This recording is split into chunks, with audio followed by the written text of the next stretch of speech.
Hi everyone, welcome to the channel prepare with अच्छा। देखिए, UP PCS mains 2024 हो चुका है और उसके बाद से कंटिन्यूअसली लोगों को जानना है कि इंटरव्यू की प्रिपरेशन कैसे करनी। ऑल्दो लास्ट वीडियो में मैंने कहा था कि जब मेंस का रिजल्ट आ जाएगा उसके बाद हम इंटरव्यू के लिए कुछ ऐसा ग्रुप वगैरह शुरू कर सकते हैं। बट एनीवेज, क्योंकि मेंस के रिजल्ट के बाद हार्डली एक हफ्ता या 10 दिन का टाइम मिलेगा और फिर चीज़ें नहीं हो पाती, और जो भी क्यूरियोसिटी है क्या क्या चीज़ें हम कर सकते हैं फिलहाल इंटरव्यू के लिए प्रिपेयर होने के लिए, उसके बारे में बात करूंगी। एंड अगर आपने मान लीजिए मेंस नहीं भी दिया है, आपका प्रीलिम्स नहीं निकला था, तब भी ये वीडियो आपके लिए इंपॉर्टेंट है, क्योंकि आपको पता चलेगा कि कैसे इंटरव्यू के लिए हमें रेडी होना है। और अगर आप इस साइकिल में हैं, आप यूपी पीसीएस की साइकिल में हैं, तो आपको इंटरव्यू के बारे में सोचना है, अपने आप को अंडरमाइन नहीं करना है कि भाई अभी तो हमारा प्रीलिम्स नहीं निकला, इंटरव्यू के बारे में क्या सोचें। तीनों स्टेज क्लियर होकर ही आपका सिलेक्शन होगा, तो इसीलिए थोड़ा सा लंबा सोचने की जरूरत है, सिर्फ अपनी सोच को प्रीलिम्स तक सीमित नहीं रखना है। राइट, चलिए, तो इंटरव्यू प्रिपरेशन की बात करूं तो देखो, जब से जीएस 5 और 6 आया है 2023 से, तो इंटरव्यू प्रिपरेशन मेरे अनुसार कंपैरेटिवली आसान हो गई है। क्यों आसान हो गई है?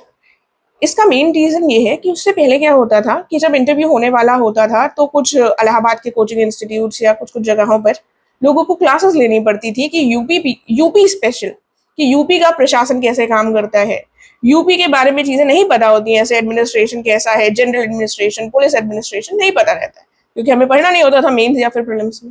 राइट, तो वो चीजें जो हमको एक्स्ट्रा कहीं ज्वाइन कर पढ़ना पड़ता था या कहीं ज्वाइन कर चीजों को पता लगता था, अब हमने जीएस 5 और 6 में कर लिया है, तो अब हमको यूपी के बारे में बहुत वास्ट नॉलेज हो गई है। अगर हमने जीएस 5 और 6 पढ़ लिया है तो हमको ऐसे एडिशनल चीजों की आवश्यकता है जो अब वो नहीं पड़ेगी।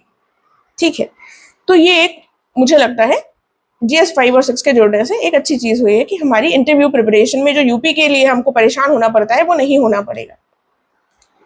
उसके बाद अब इंटरव्यू की प्रिपरेशन को अगर हम देखें तो इसमें 4 तरीके के सवाल पूछे जाते हैं। मैंने इसको 4 पार्ट्स में डिवाइड किया। पहला पार्ट है हमारा पर्सनल क्वेश्चंस, ठीक है। दूसरा पार्ट है हमारा करंट अफेयर्स से रिलेटेड, ठीक है। तीसरा पार्ट है हमारा सिलेबस से संबंधित क्वेश्चंस, ठीक है। एंड लास्ट पार्ट है बिल्कुल रैंडमली कुछ भी पूछ लेंगे, ठीक है। सबका एग्जाम्पल के साथ बताऊंगी कि मुझसे कैसा क्वेश्चन पूछा गया, ठीक है। देखो, सबसे पहले पर्सनल क्या होगा कि आपने कहाँ से पढ़ाई करी है, आपके ग्रेजुएशन के क्या सब्जेक्ट है, अगर आप कहीं नौकरी कर रहे हैं तो क्या कर रहे हैं, क्या काम कर रहे हैं, ये सब। वहां पर इंटरव्यू बोर्ड के पास आपका नाम या फिर आप कहाँ से आ रहे हैं ये सारी इंफॉर्मेशन नहीं होती है, ठीक है। मार्कशीट होती है या नहीं इसके बारे में मुझे कंफर्मेशन नहीं है, लेकिन वो पूछते हैं आपसे कि भाई कहाँ से ग्रेजुएशन किया है, कितना पढ़े हो, ठीक है, ताकि कुछ आपके बारे में पता लगा पाए। तो वो आपको बैकग्राउंड पर अपने वर्क करना है। थोड़ा बहुत बेसिक आपको पता होना चाहिए कि भैया अगर आपके बीटेक आपने किया है, भले ही उसमें 6-7 साल हो गए हो, लेकिन जो आपके सब्जेक्ट्स थे, आपने क्या प्रोजेक्ट वगैरह बनाए हैं, वो आपको पता होने चाहिए, ठीक है। इसके अलावा पर्सनल क्वेश्चंस को अगर हम देखें तो एक इंपॉर्टेंट क्वेश्चन आता है कि आपके स्ट्रेंथ्स और वीकनेस क्या है, ठीक है। तो वो हमें नहीं पता होता कि हमारी स्ट्रेंथ्स और वीकनेस क्या है। तो इस पर थोड़ा सा विचार करने की कोशिश कीजिए। हो सकता है कि हम बहुत अच्छे हो डिसीजन मेकिंग में, तो ये हमारी स्ट्रेंथ हो सकती है। थोड़ा सा हम ज्यादा टाइम लगाकर सोच समझ कर डिसीजन लेते हैं, तो ये हमारी वीकनेस हो सकती है, ठीक है। ये ध्यान रखना है कि कोई भी ऐसी वीकनेस नहीं बतानी है जो बहुत उनको लगे कि अरे इतनी भयंकर वीकनेस है, इनको क्या लेंगे। ऐसा बताना है कि जिसको हम पॉजिटिव में भी कन्वर्ट कर सकते हैं, ठीक है। कि अगर हम कह रहे हैं थोड़े से हम पंक्चुअल नहीं है, तो उसको आप टाइम से आकर चीजों को पंक्चुअल हो सकते हैं, ठीक है। तो इतनी कोई बड़ी वीकनेस नहीं है।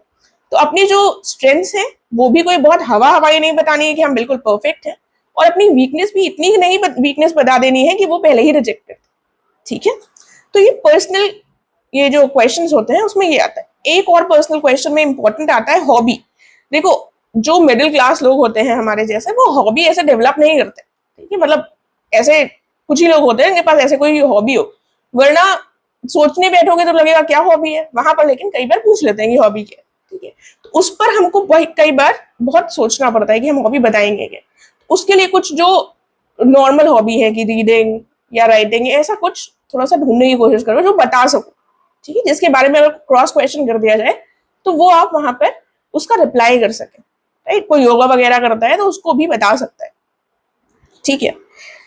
दूसरा पार्ट आता है हमारा करंट अफेयर्स का। ये मैंने पिछले वीडियो में भी बोला था कि करंट अफेयर्स के लिए आपको थोड़ा सा करंट अफेयर्स को पढ़ना पड़ेगा। अगर आप प्रीलिम्स की पढ़ाई कर रहे हैं तो आप करंट अफेयर्स से जुड़े रहेंगे। बहुत ज्यादा जो माइन्यूट सी डिटेल्स होती है वो नहीं पूछते, जो मोटे मोटे मुद्दे होते हैं वो पूछते हैं, ठीक है। क्योंकि वो वहां पर प्रिपरेशन नहीं कर रहे हैं, वो वहां पर सिर्फ न्यूज़पेपर्स पढ़ रहे हैं। तो न्यूज़पेपर से जो उनको पता चल रहा है वही वो पूछेंगे, ठीक है। तो इससे ज्यादा करंट अफेयर्स में वो नहीं पूछते हैं। एक्सेप्शनल एकदम ही कुछ पूछते तो अलग बात है, अदरवाइज नहीं पूछा जाता। तीसरा पॉइंट आता है हमारा सिलेबस का। देखो कई बार सिलेबस के जो टर्म्स है वो पूछ लेते हैं, कि जैसे एक बार जब मेरा पहला इंटरव्यू था तो उसमें उन्होंने इकोनॉमिक्स के बहुत सारे टर्म्स पूछ लिए थे, ठीक है, कि प्लान इकोनॉमी क्या होती है। आसान था, इतना बहुत टफ नहीं था, लेकिन तब भी इकोनॉमिक्स के टर्म्स पूछ लिए जाएंगे, एक्सपेक्टेशन कम होती है, राइट, लेकिन पूछ लेते हैं। अगेन सिलेबस के अगर टर्म से कुछ क्वेश्चन पूछा जाता है तो अगर आप प्रीलिम्स की प्रिपरेशन कर रहे हैं तो वो आपकी चीजें कंटिन्यूटी में है, आप बता ले जाएंगे, ठीक है। तो इसके लिए आपको अलग से कुछ नहीं करना है। प्रीलिम्स के लिए अगर आप लगे हैं तो चीजें आपकी रिवाइज हो जाएंगी। फॉर एग्जाम्पल एक बार क्वेश्चन पूछा था कि अटॉर्नी जनरल का आर्टिकल क्या है, ठीक है, तो मतलब ये सारी चीजें शायद उस पॉइंट पर क्लिक ना करें, तो ये भी इंपॉर्टेंट है कि हम थोड़ा सा ध्यान रखें, ठीक है। देखो पर्सनल उसमें जो मुझसे क्वेश्चन पूछे गए हैं उस पर एग्जाम्पल नहीं दिया मैंने, तो मुझसे कुछ पर्सनल में आज तक हॉबी नहीं पूछी गई। हॉबी बहुत एक वो चीज रहती है कि भाई हॉबी क्या बताना है, तो आज तक कभी उन्होंने हॉबी पूछी नहीं। उन्होंने मुझसे बस थोड़े से क्वेश्चंस पूछे हैं ग्रेजुएशन से संबंधित, ये पर्सनल लेवल पर था। करंट अफेयर से संबंधित मुद्दों पर पूछते हैं जो भी हाल ही में हो, तो वो मुद्दे पूछे गए हैं, ठीक है। सिलेबस हो गया, राइट। उसके बाद अब रैंडम में कुछ भी हो सकता है, पूरी दुनिया से उठाकर कुछ भी पूछ सकते हैं, ठीक है। जैसे एक बार पूछा था कि कितनी किताबें पढ़ी हैं आपने आज तक, रीसेंट किताब कौन सी पढ़ी है, ठीक है। जैसे मेरी आदत है कि मैं मुस्कुरा कर बात करती हूँ, तो पूछा था कि आप ऐसे मुस्कुराती हैं, इसके पीछे कोई रीजन है, कि मतलब फंसाने की कोशिश करी कि मतलब अगर इंसान मुस्कुरा रहा हो तो वो डर जाए कि भाई कुछ गलत कर दिया क्या। एंटर करते वक्त गुड आफ्टरनून क्यों किया, गुड मॉर्निंग क्यों नहीं किया, क्योंकि 12 बज रहा था जब मेरा पढ़ा था, तो मैंने गुड आफ्टरनून किया था, तो मैंने बोला मॉर्निंग क्यों नहीं हुआ। तो वो चीजें आपको क्लिक करनी चाहिए कि मेरी वॉच में हो रहा है 12 बज रहा है, राइट। एंड जैसे रैंडमली मुझे ग्रिल करने के लिए पूछा था कि टूथपेस्ट में क्या होता है, अच्छा टूथपेस्ट कैसे यूज होता है, मतलब दुनिया भर का कुछ भी पूछ सकते हैं, राइट। एंड एक हमारा रैंडम नहीं होगा, ऊपर वाले जो पर्सनल और करंट अफेयर्स है इन्हीं से संबंधित कुछ आपसे आपका व्यू पॉइंट जानने की कोशिश की जा सकती है। जैसे अब मैं अपना एग्जाम्पल दूं, तो जैसे लिव इन रिलेशनशिप है, ठीक है, तो इसमें आपके क्या व्यूज हैं, ठीक है। आपको मौका मिलेगा लिव इन रिलेशनशिप का, तो आप जाएंगे कि नहीं जाएंगे, ठीक है। अब ये वाली चीजें आपको थोड़ा सा ध्यान देना है। आप हो सकता है कि आप दिल्ली में रहकर एकदम ही जेंजी हो, लेकिन वहां पर जो आपका इंटरव्यू ले रहा है वो थोड़ा सा यूपी का ठेठ आदमी हो सकता है, राइट। तो आपको एकदम ही लिव इन रिलेशनशिप तो बहुत अच्छी चीज है और उसको फॉलो करना चाहिए एंड ऑल, ऐसे नहीं डील करना है। आपको वहां पर एक न्यूट्रल अप्रोच देना है, ठीक है। अगर पूछेंगे कि सही है या गलत, तो आपको डिप्लोमेटिक आंसर देना है। कोई भी चीज पूरी तरीके से सही नहीं होती, गलत नहीं होती, ये आपको बोलना नहीं है, मैं आपको बता रही कि इस तरीके से आपको, जैसे आप मध्यम मार्क लेते हैं मेंस में, सिमिलरली आपको इंटरव्यू में लेना है। लेकिन जब आप ही पर पूछ लेंगे कि आप करेंगे लिव इन रिलेशनशिप, या मान लो आप एक्स्ट्रा मैरिटल अफेयर्स में जाते हैं कि नहीं, ऐसे कंट्रोवर्शियल क्वेश्चंस पूछते हैं, ठीक है। आप थोड़ा सा वहां पर हेजिटेट कर सकते हैं, लेकिन प्रिपेयर्ड रहना इज वेरी इंपॉर्टेंट, ठीक है। तो वहां पर आपका क्या व्यू हो सकता है, ठीक है। तो मैं आपको बस इतना कहूंगी, आंसर कोई भी परफेक्ट नहीं होता, लेकिन आपको ये पता होना चाहिए कि अगर आपसे व्यू मांगेंगे तो उसको आप बैलेंस्ड वे में कैसे देंगे। और वो बैलेंस ये इंपॉर्टेंट है कि जेंजी और वो जो उनकी उम्र है उनके बीच में कुछ आना चाहिए। ये भी नहीं है कि हम बिल्कुल ही परफेक्ट बता दें, या फिर ये भी नहीं है कि हम कह रहे हैं कि बिल्कुल ही खराब है कोई भी चीज, ठीक है। तो इन पॉइंट्स को थोड़ा सा, जो भी चीजें सोसाइटी में आप देखते हैं उस पर आपके कुछ व्यू पॉइंट्स होने चाहिए, ठीक है। और एंड में अगर आपको एक ही चीज चूज करनी होगी तो आप किसको करेंगे, इस तरीके से भी कई बार क्वेश्चंस पूछ लेते हैं कि नहीं भाई एक ही बताओ। उनको भी समझ में आता है कि इंसान फंसना नहीं चाहता, सामने वाला तो घुमा रहा है हमको, तो कई बार वो इस पर भी हो जाते हैं कि एक चीज बताइए, ठीक है। तब आपको कैसे रिस्पॉन्ड करना है, जितने लोगों से पूछोगे वो अलग अलग बताएंगे, वहां पर कुछ भी परफेक्ट नहीं होता।